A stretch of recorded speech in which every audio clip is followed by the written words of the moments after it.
શિક્ષકગણ તથા વિદ્યાર્થી મિત્રો નમસ્કાર. હું શ્રી માળી હેમાંગી નાકડા પ્રાથમિક શાળામાં ધોરણ 8 માં અભ્યાસ કરું છું અને આધુનિક ટેકનોલોજીના ક્વોન્ટમ યુગ અંગે સંભાવનાઓ અને કયા પડકારો છે તે અંગે મારા મંતવ્ય રજૂ કરું છું. નેક્સ્ટ. સૌપ્રથમ વાત કરવામાં આવે છે ક્વોન્ટમ યુગ એ માનવીનું એવા યુગમાં સંક્રમણ છે, એવા યુગમાં પ્રવેશ ક્વોન્ટમ મિકેનિક્સનો ઉપયોગ ટેકનોલોજીઓનો વિકાસ કરવામાં આવ્યો છે. જેવી કમ્યુનિકેશન ટેકનોલોજી દ્વારા દરેક સમસ્યાઓનું સમાધાન કરી શકાય. જે સમસ્યાઓનું સમાધાન અશક્ય લાગતા હતા તેનું સમાધાન ક્વોન્ટમ યુગમાં થઈ શકાશે. જે વિજ્ઞાન અને પ્રૌદ્યોગિકી બંનેની દિશા અને દશા બદલાવાની ક્ષમતા ધરાવે છે. આજે આપણે એવા યુગમાં જીવી રહ્યા છીએ કે જ્યાં કોમ્પ્યુટર એ જીવનનો અભિન્ન અંગ છે. પરંતુ હવે એક નવી ક્રાંતિ આધુનિકતાના દ્વાર ખટકાવી રહી છે, જે છે ક્વોન્ટમ ક્રાંતિ. ક્વોન્ટમ ક્રાંતિ એ માત્ર ટેકનોલોજીકલ બદલાવ નથી, પરંતુ વિચારવાની, સમજવાની અને સમાધાન કરવાની રીતમાં પણ મૂળભૂત પરિવર્તન લાવશે. 7 જૂન 2024 ના રોજ સંયુક્ત રાષ્ટ્રોએ 2025 ના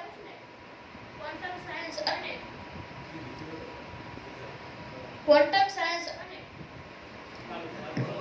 ટેકનોલોજીના આંતરરાષ્ટ્રીય વર્ષ તરીકે ઘોષિત કર્યું હતું, જે આધુનિક યુગમાં ક્વોન્ટમ ટેકનોલોજીની મહત્તાને ઉજાગર કરે છે. અને તેનું એક બીજું કારણ છે જર્મન ભૌતિક વિજ્ઞાની વર્નર હાઇઝનબર્ગ દ્વારા પ્રકાશિત એક મહત્વપૂર્ણ રિસર્ચ પેપરનો 100મો જન્મદિન પર છે, જેના માટે તેમને નોબેલ પુરસ્કાર આપવામાં આવ્યો હતો. તેમણે જ ક્વોન્ટમ ટેકનોલોજીનો પાયો નાખ્યો હતો અને ઉપરમાળુના સ્તરના રહસ્યોને ઉજાગર કર્યા હતા અને ક્વોન્ટમ કમ્પ્યુટિંગના વિકાસ માટે રસ્તો પણ બનાવ્યો હતો. નેક્સ્ટ. આપણે ભલે સુપર કોમ્પ્યુટરનો ઉપયોગ કરતા હોય, પરંતુ છતાં પણ કેટલાક મુદ્દાઓ જટિલ અને મોટા હોય તો તેનું સમાધાન કરવામાં સામાન્ય કોમ્પ્યુટરને ઘણા વર્ષો સુધીનો સમય લાગી શકે છે. આવી પરિસ્થિતિમાં ક્વોન્ટમ કમ્પ્યુટિંગ એ ગેમ ચેન્જર તરીકે સામે આવે છે અને જટિલમાં જટિલ સમસ્યાઓનું સેકન્ડોમાં સમાધાન કરી શકે તેમ છે. વિસ્તારપૂર્વક વાત કરીએ તો આધુનિક કોમ્પ્યુટરો છે તે સૂચનાઓનો, ડેટાઓનો અને બિટ્સના સ્વરૂપમાં પ્રોસેસ અથવા સ્ટોર કરે છે. બાઇનરી સિસ્ટમ 0 અથવા 1 ના સ્વરૂપમાં પ્રોસેસ અથવા સ્ટોર કરે છે, જ્યારે ક્વોન્ટમ કમ્પ્યુટિંગ બાઇનરી કોડ 0, 1 અથવા બંનેના સાથે સ્વરૂપે પ્રોસેસ અથવા સ્ટોર કરે છે, જે ક્યુબિટના સ્વરૂપમાં હોય છે. આ પરિઘટના એ સુપરપોઝિશન છે, જે ક્વોન્ટમ કમ્પ્યુટિંગનો એક મહત્વપૂર્ણ સિદ્ધાંત છે, જેના લીધે ક્વોન્ટમ કમ્પ્યુટિંગને વિચારવા કરતાં પણ ઘણી વધારે ક્ષમતા મળે છે. એક સાથે ઘણી ગણતરીઓ કરવા સક્ષમ બનાવે છે. ઉદાહરણ તરીકે, વસ્તુઓના મોટા ઢગલામાંથી કોઈ ચોક્કસ વસ્તુ શોધવા માંગતા હોઈએ તો સામાન્ય કોમ્પ્યુટર દ્વારા એક વસ્તુનું એનાલિસિસ કરી અને વસ્તુ શોધવામાં આવે છે. આના બદલે જો ક્વોન્ટમ કમ્પ્યુટિંગનો ઉપયોગ કરવામાં આવે તો બધી જ વસ્તુનું એકસાથે એનાલિસિસ કરી અને એક ચોક્કસ વસ્તુ શોધી શકાય છે અને તેના માટે ઓછા સમયમાં કાર્ય થઈ શકે છે.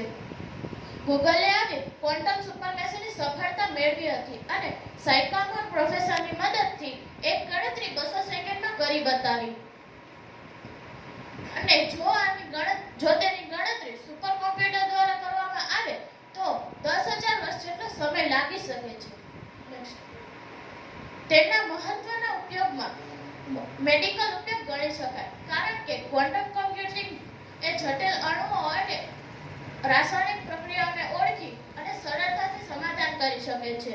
તેમના વ્યવહારને સમજી અને તે મુજબ દવાઓ બનાવવામાં ઉપયોગી થઈ શકે છે. આ જ રીતે રસાયણ વિજ્ઞાન, ક્રિપ્ટોગ્રાફી, ઇમેજિંગ તકનીકી, સંચાર વગેરે ક્ષેત્રે ક્વોન્ટમ સિદ્ધાંતો ઉપયોગ થઈ શકે છે. ગુરુત્વાકર્ષણ, બ્લેક હોલ વગેરેથી જોડાયેલા કેટલાક મૂળભૂત સવાલોના સમાધાન પણ થઈ શકે છે. નેક્સ્ટ.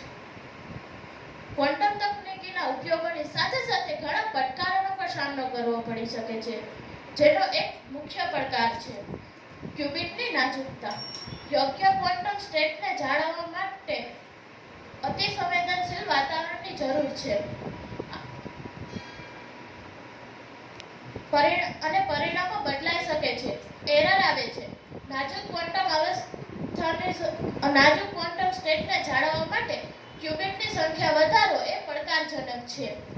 ક્વોન્ટમ કમ્પ્યુટર્સ સુપરપોઝિશન અવસ્થામાં પેરેલલ પ્રોસેસરથી કામ કરે છે અને તેના ઘણા પરિણામો મળે છે, જેમાંથી માત્ર એક જ જરૂરિયાતપૂર્ણ પરિણામ હોય છે. અજ્ઞાત ક્વોન્ટમ અવસ્થાની સંપૂર્ણ કોપી બનાવવી અસંભવ છે, જેની અસર ક્રિપ્ટોગ્રાફી પર થઈ શકે છે. ઉપરાંત ક્વોન્ટમ સ્ટેટને જાળવવા માટે ક્વોન્ટમ સ્ટેટના અન્ય પરિબળો પણ અસર કરે છે, જેમ કે ઉપયોગમાં લેવાતી પદ્ધતિ, ગણતરી વગેરે. છતાં પણ ભારત બધા પડકારોનો સામનો કરી અને ક્વોન્ટમ કમ્પ્યુટિંગના વિકાસ પર ધ્યાન કેન્દ્રિત કરવા માટે સજ્જ છે અને ક્વોન્ટમ યુગમાં આગળ વધતું સ્થાન ધરાવે છે. Thank you.